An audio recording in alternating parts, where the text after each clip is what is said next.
കൊർഡോവായിലെ ബിഷപ്പായിരുന്ന Ignatius മാർട്ടിക്യൂസ് അന്തോണീസിന്റെ വലിയ ഒരു ഭക്തനായിരുന്നു. വിശുദ്ധൻ വഴി ധാരാളം അനുഗ്രഹങ്ങൾ ബിഷപ്പിന് ലഭിച്ചിരുന്നു. ഒരിക്കൽ ബിഷപ്പിന് തന്റെ മെത്രാഭിഷേക സമയത്ത് ലഭിച്ച രത്നമോതിരം എങ്ങനെയോ നഷ്ടമായി. അത് അദ്ദേഹത്തിന് വലിയ മാനസിക വ്യഥയ്ക്ക് കാരണമായി. പലവട്ടം വിശുദ്ധന്റെ മധ്യസ്ഥതയിൽ പ്രാർത്ഥിച്ചുവെങ്കിലും ലഭിച്ചില്ല.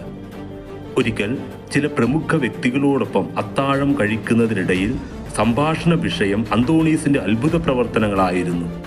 ബിഷപ്പും തനിക്ക് ലഭിച്ച അനുഗ്രഹങ്ങൾ പങ്കുവച്ചു. അതിനിടയിൽ ബിഷപ്പ് ഇപ്രകാരം പറഞ്ഞു: എന്നാൽ ഇപ്പോൾ ഞാൻ വിശുദ്ധനുമായി ചെറിയ പിണക്കത്തിലാണ്. കാരണം എൻ്റെ വിലപ്പെട്ട മോതിരം ഇതുവരെയും കിട്ടിയിട്ടില്ല. അത് പറഞ്ഞു തീരുന്നതിന് മുമ്പ് ആ മേശപ്പുറത്തേക്ക് മേൽക്കൂരയിൽ നിന്ന് പൊട്ടിവീണതുപോലെ ആ രത്നമോതിരം വന്നു പതിച്ചു. അവരെല്ലാവരും വിശുദ്ധ അന്തോണീസിനെ പ്രതി ദൈവത്തെ മഹത്വപ്പെടുത്തി.